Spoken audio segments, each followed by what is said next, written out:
Olá para você que acompanha a gente aqui na TV Câmara Guarulhos. Está começando mais um programa Ponto de Vista. E hoje a gente conversa com a jornalista e escritora guarulhense Fátima Gilioli, que é também autora do livro Código 303 e também hashtag Esse Futuro Não. Fátima, é um prazer receber você virtualmente aqui na TV Câmara. Obrigada, estou muito feliz pelo convite. Fátima, você é formada em jornalismo, seu primeiro livro surgiu a partir de um livro-reportagem, né, do seu trabalho de conclusão de curso, mas conta pra gente como é que a escrita entrou na sua vida. Isso foi algo desde cedo? Você descobriu isso na faculdade mesmo? Como é que surgiu esse interesse? A escrita em si, eu sempre gostei muito de escrever. Eu gostava, assim, na época da escola, ainda pequena, eu lembro que eu ganhei, eu acho que o meu primeiro impulso para me tornar uma escritora foi me tornar uma leitora, né? Então eu me tornei uma leitora recebendo um prêmio por uma redação. Então eu fiz uma redação que a professora premiou 3 pessoas e eu ganhei um livro do Pequeno Príncipe, autografado pela professora, fiquei toda feliz, né?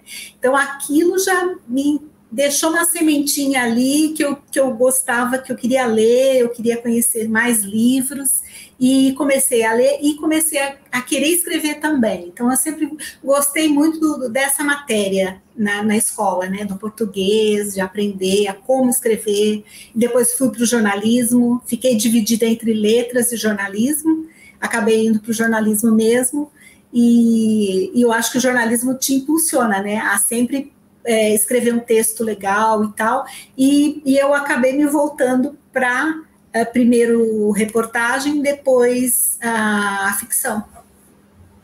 O seu livro, o Código 303, uma reportagem sobre o alcoolismo, a doença da negação, ele foi lançado em 2018, mas anos depois da sua formatura, né? É um projeto bastante pessoal também. Eu queria que você contasse um pouquinho como é que foi esse processo de criação, que começou como um trabalho de conclusão de curso e depois, ao longo dos anos, você transformou num livro. Sim. Bom, o alcoolismo, ele esteve sempre muito presente na minha vida pessoal, porque o meu pai, ele era dependente de álcool. E isso, para mim, assim, eu tive muitos problemas durante a vida relacionados ao alcoolismo do meu pai. Ele era uma pessoa maravilhosa, super criativa, tinha assim, trabalhava com móveis, fazia móveis maravilhosos que a gente tem até hoje em casa, armários. Ele poderia ser muito bem sucedido profissionalmente se não fosse a dependência do álcool. E era uma pessoa maravilhosa, uma pessoa que eu sempre amei muito, né? Infelizmente acabei perdendo, ele nos deixou recentemente, mas assim, teve um momento que era muito difícil. Depois, por mais que as coisas, seja estranho dizer isso, quando ele foi detectado o Alzheimer nele, os médicos dizendo que pode ser até pelo consumo de álcool, ele se transformou numa pessoa melhor, assim, ele voltou a ser quem ele era. O álcool deixou um pouco de lado, a doença acabou resgatando ele do alcoolismo. E aí, mas você me perguntou do livro, né, do assunto em si. E então, na faculdade, quando eu cheguei lá, no primeiro ano, eles já te perguntam, né, o que você, para você já ir pensando, o que você vai querer fazer no seu TCC e tal. E a coisa já veio assim, eu quero escrever um livro sobre alcoolismo. Eu acho que foi meio que uma desculpa que eu encontrei para pesquisar sobre o assunto, para tentar encontrar uma possível solução de controle para o meu pai, né? E foi isso que eu fiz. Então eu escrevi um livro e o meu objetivo era entregar o livro para ele e fazer com que ele visse que eu não conseguia transmitir para ele todo aquele sofrimento da família toda em relação à dependência dele. E eu acho que até ajudou, porque depois que ele recebeu o livro, eu acho que ele se esforçou mais para se controlar, para tentar não deixar o álcool tomar conta da vida dele o tempo todo. E você até comenta também no seu livro que até o seu orientador teve uma certa restrição ao tema. Você fala um pouco dessa dificuldade que a sociedade tem também de lidar, né, com esse assunto do alcoolismo, de conversar sobre isso, de reconhecer sobre uma doença. Como é que você vê também que o alcoolismo, que a sociedade foi evoluindo ao longo desses anos, quando você começou a escrever o livro, depois até o lançamento, você acha que houve uma evolução nesse assunto, que as pessoas começaram a conversar mais sobre isso, a tratar de fato como uma doença? Como é que você analisa? Bom, não é por acaso que o subtítulo do livro é A Doença da Negação, né? Então, é porque o alcoolismo, eu conversei com muitos profissionais que trabalham nessa área, psicólogos, psiquiatras, assistentes sociais, né, que disseram que realmente a sociedade tem muita dificuldade de enfrentar, de olhar o alcoolismo como uma doença mesmo, justamente por causa do beber social. Então, é muito difícil você falar sobre esse assunto, né? E a sociedade nega porque existe o beber social, então ninguém quer admitir que o beber pode ser uma doença. As pessoas gostam de sair com seus amigos, de se reunir, de tomar chopp, uma caipirinha. Ocorre que algumas pessoas podem fazer isso normalmente na sua vida e outras não podem. Pesquisas disseram que existem 10% das pessoas no mundo que acabam sendo dependentes do álcool. Então, essas pessoas vão ter que procurar um outro caminho, né? E por isso que é a negação. Então, a sociedade nega. A família que está em volta também tem muita dificuldade de assumir que a pessoa é dependente de álcool. Então, ela começa a acobertar ou falar, não, foi um momento por causa disso ou daquilo, sempre arruma um motivo, né, para a pessoa beber. E, na verdade, os motivos, eles levam a pessoa a consumir, mas o que realmente faz com que a pessoa consuma o álcool em grande quantidade e isso atrapalha a sua vida profissional, pessoal, amorosa, de relacionamentos, de amigos, amizade, tudo é afetado pelo consumo de álcool em excesso. E aí a família acaba negando, ela fecha os olhos para isso, é muito mais fácil achar que é um problema momentâneo. E a pessoa em si, ela é também uma negadora, ela nega, né? Ela diz assim, olha, eu bebo sim, eu gosto de beber, eu bebo porque eu gosto, a vida é minha, eu pego meu dinheiro, eu gasto com o que ele quiser, então, e eu paro quando eu quiser, eu não quero parar, por isso que eu bebo, entendeu? Então a pessoa fala isso. E aí, só que não é verdade, porque a pessoa, ela está dependente do álcool. Então, quando ela quiser parar, ela vai ter problemas, ela vai ter crises de abstinência, não vai ser tão fácil ela conseguir ficar sem consumir o álcool. Então, ela acha que ela faz isso porque ela quer, mas na verdade não, é o álcool que quer que ela faz. O organismo dela que vai sempre pedir mais e a quantidade sempre aumentando mais. Então, quando eu comecei a escrever o livro, não existia, por exemplo, a lei seca ainda, tá? Naquela época, assim, eu acho que de lá para cá não mudou muito a questão de como as pessoas encaram o alcoolismo. O preconceito é o mesmo, a negação é a mesma. Existiram algumas ações, né? A gente vê algumas propagandas ali e aqui, a gente vê a lei seca que teve realmente um resultado comprovado com pesquisas, cientificamente, houve uma redução, houve um controle maior nas pessoas, as pessoas começaram a pensar mais. Será que eu posso beber e sair dirigindo?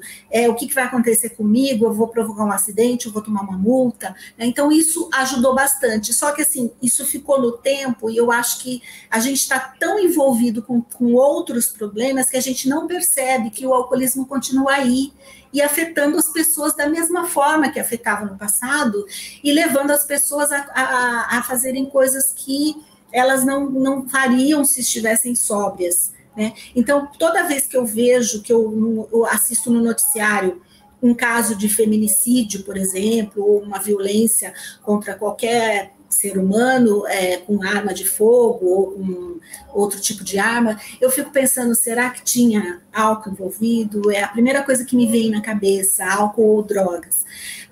Quando eu vejo um acidente de trânsito, um carro correndo demais numa estrada, você percebe que aí eles vão averiguar e tinha consumo de álcool.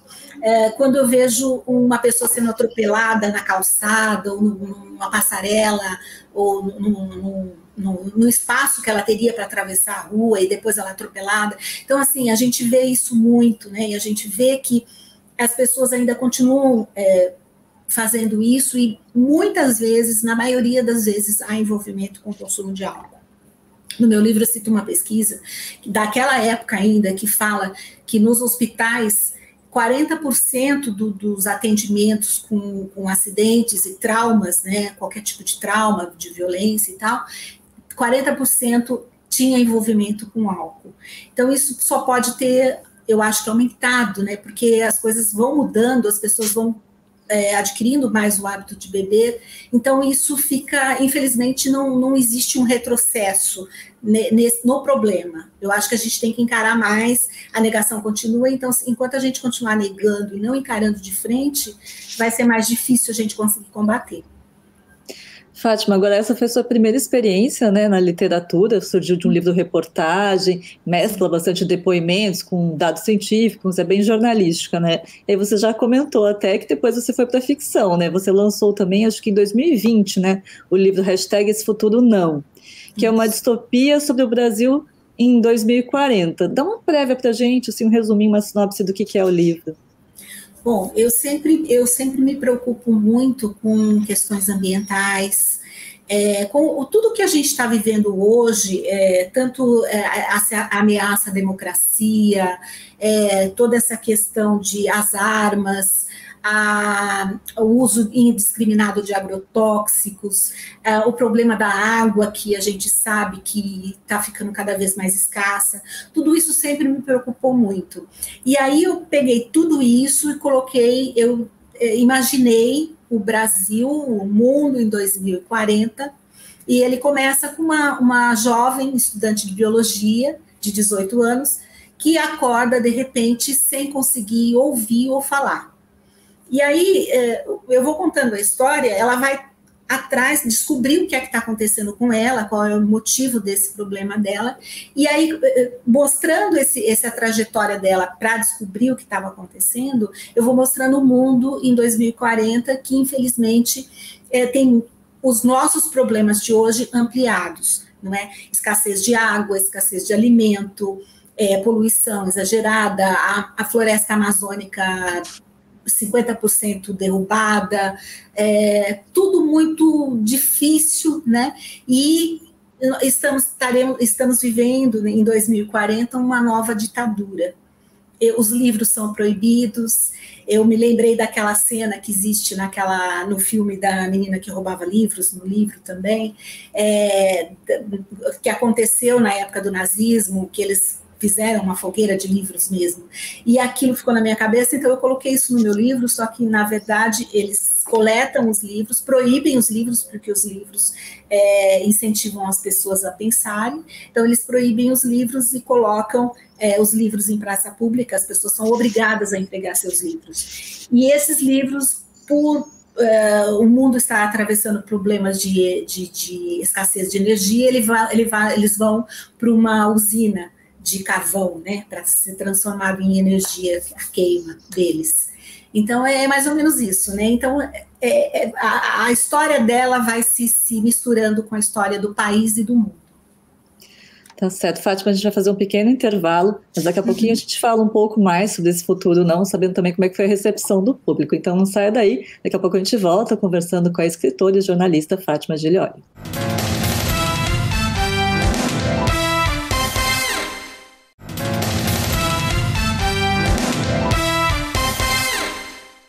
Voltamos com o ponto de vista, hoje recebendo a jornalista e escritora guarulhense Fátima Gilioli. Fátima, você estava falando um pouquinho sobre o #Esse Futuro Não, que você lançou um pouco antes da pandemia, né? E curiosamente, o livro parece que trata de algumas questões que a gente está vivendo hoje, né? Vivendo na vida real mesmo, seja desprezo pela ciência, a gente viu durante a pandemia, você falou dessas ameaças de ditadura. Como é que foi a recepção do público nesse período, né? A gente vivia num período completamente atípico de isolamento social. Como é que foi a recepção? Bom, os meus primeiros leitores foram um casal de amigos meus que o Dario é professor de geografia, história, né? Então eu achei melhor passar para ele.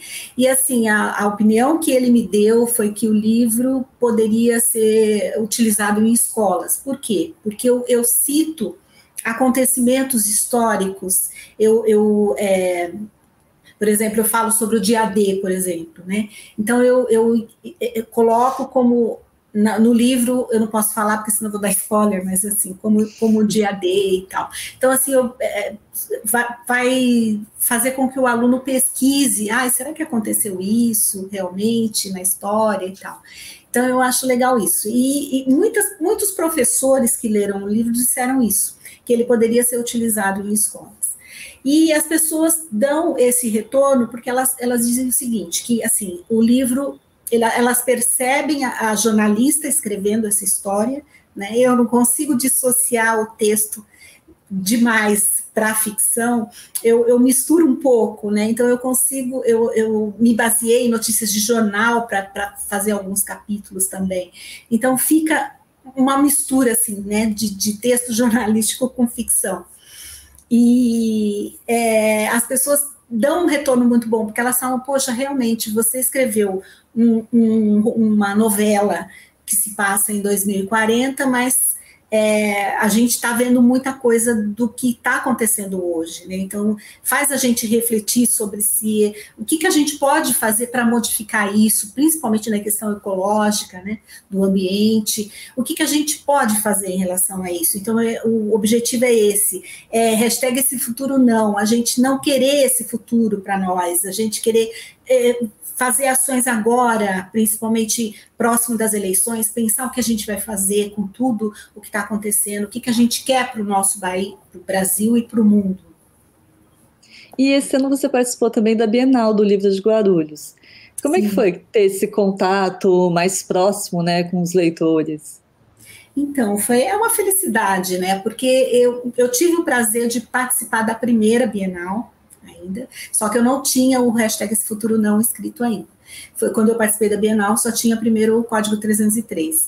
E foi já uma surpresa essa primeira, porque eu vim para Guarulhos para trabalhar, eu sou de Campinas, e eu acabei descobrindo a cidade como um berço de escritores mesmo. Então foi a Bienal que me colocou em contato com as pessoas, com escritores, com poetas, com músicos da cidade, e aí eles acabaram, assim, foi conhecer essas pessoas e o trabalho delas que me impulsionou a escrever o segundo livro, e outras coisas também que eu faço. Eu comecei a escrever contos, comecei a me aventurar um pouquinho na poesia, tudo isso foi por conta dos escritores que eu escrevi. E essa segunda edição agora da Bienal também foi maravilhosa, né? A gente teve um espaço reservado para os escritores de Guarulhos, assim, é uma experiência diferente também, porque você acaba sendo reconhecido, e as pessoas também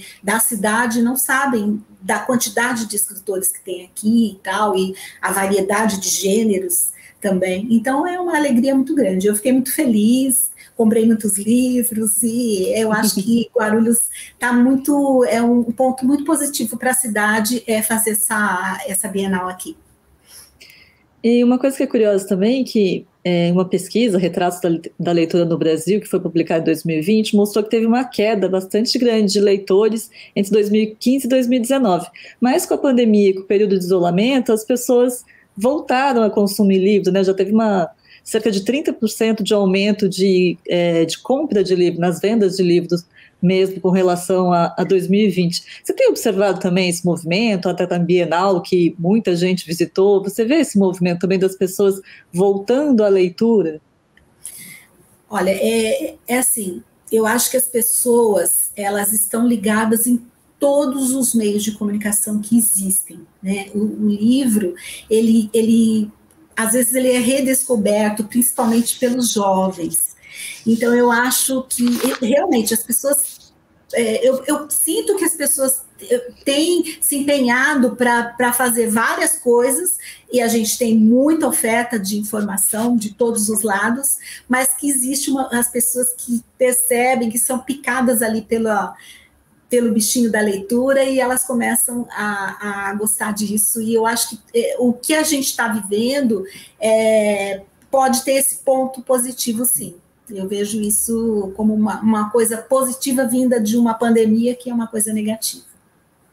E quais foram as suas principais dificuldades, seus desafios, no momento que você decidiu lançar os seus livros, né? Porque você também escreveu um livro que chama Publicando um Livro de Forma Independente, Caminhos a Seguir, Dicas Importantes. Isso tudo você descobriu na prática? Como é que foi esse processo para você? Foi porque, olha, no primeiro livro, como na época que eu escrevi e tentei buscar caminhos para publicar, não foi fácil. Naquela época eu trabalhava, tinha muito pouco tempo para correr atrás. Eu cheguei até a contatar uma editora na época, numa Bienal, eu cheguei num editor, conversei com ele se interessou, pediu para eu mandar o livro para ele, mandei, só que depois ele me devolveu falando que ele já tinha uma publicação naquele gênero e que ele não ia poder investir. Então, assim, depois disso eu não fui atrás de outros editores, né? Por falta de tempo mesmo. Eu deixei na gaveta. E aí, quando foi possível, naquela época não existiam as ferramentas que existem hoje na internet de produção independente. Hoje você tem N caminhos para seguir quando você quer publicar um livro. Você pode publicar de várias formas, né? E naquela época não, então ficou parado. Aí quando as coisas mudaram, as ferramentas foram aparecendo, eu falei, é agora, né? Então eu tive um pouco mais de tempo para me dedicar a esse projeto. Eu peguei o livro, eu atualizei, né? Eu acrescentei coisas, peguei novas pesquisas, falei sobre a lei seca, coloquei um capítulo inteiro falando sobre a lei seca.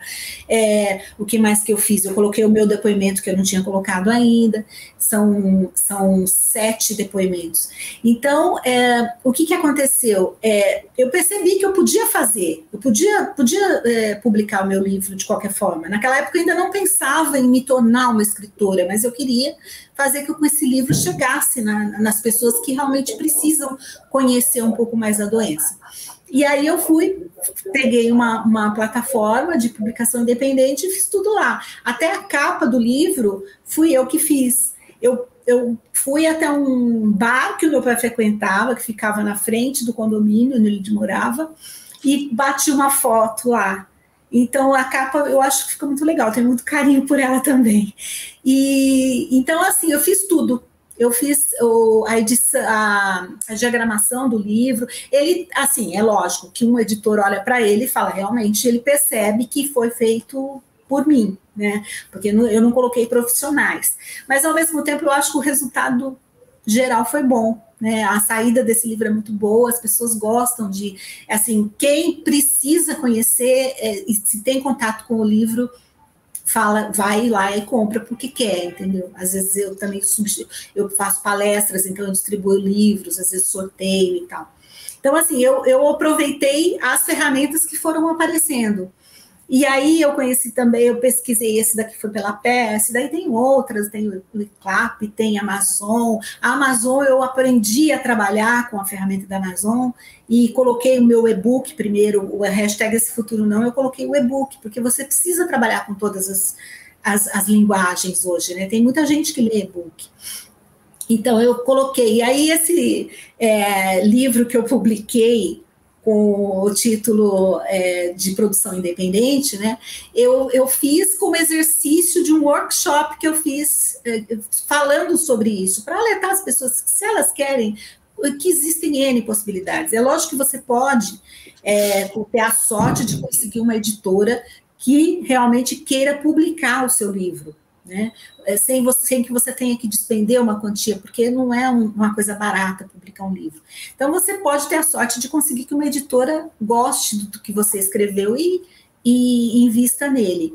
Mas isso não é comum e não acontece para todo mundo, né? Então, você tem que buscar os caminhos. Aí existem outras editoras que trabalham como prestadores de serviço, que vão lá e te oferecem vários serviços de diagramação, de capa, e você consegue chegar também, às vezes, preços variados, né? Tem editoras que cobram mais, que fazem promoções, que dividem. Então, caminhos existem, né? Só a gente tem que tomar muito cuidado também, porque tem muita editora que você acaba pagando e não sai aquilo que você quer. Então, tem que conhecer muito e pesquisar muito e conhecer o processo do livro. Eu acho importante a gente conhecer. Essas ferramentas ajudam isso. Você conhecendo, você vai saber se estão te cobrando um preço que é razoável ou não, se você tem condições de fazer ou não. Mas publicar um livro hoje está disponível para qualquer pessoa. Fátima, você também se aventurou pela poesia, né? Você falou que também você faz crônicas, poesia, você tem o seu blog, e o seu poema Alma Desarmada foi selecionado para fazer parte da antologia Poesia Política, Seu Voto Faz o País. Conta um pouquinho para a gente desse trabalho. Olha só, né? Foi assim,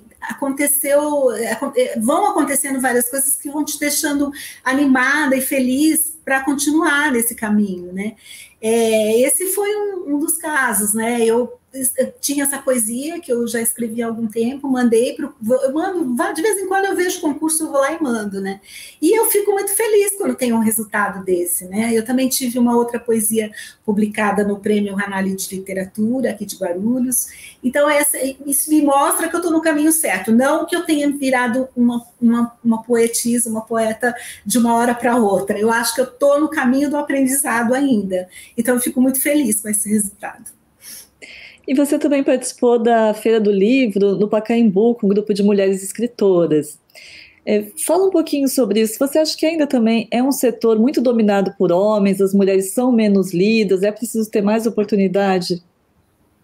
Então, exatamente, as mulheres, elas vivem uma batalha a vida toda, né? Sempre buscando caminhos e tentando abrir oportunidades, porque sempre foi muito difícil para a mulher se colocar em alguns meios, e principalmente no literário, né? As mulheres antigamente publicavam livros com o nome de homens ou com apenas a primeira letra do nome, para não ficar explícito que era uma escritora, né? Porque os livros escritos por homens, eles tinham mais saída. As pessoas não queriam ler as mulheres, né? Então, eu acho que hoje a gente está vivendo um movimento que as pessoas estão lutando para se mostrar e para dizer que também as mulheres escrevem muito bem, né? O Brasil está cheio de escritoras. Esse projeto do Pacaembu foi uma iniciativa muito boa, juntou várias autoras, chamou pela internet, e aí eu atendi o chamado, fui para lá. Então foi uma quantidade assim, eu não me lembro mais, mas acho que tinha umas 300, 400 mulheres na arquibancada do Pacaembu, e a gente saiu numa foto que ficou para a história e tal, né?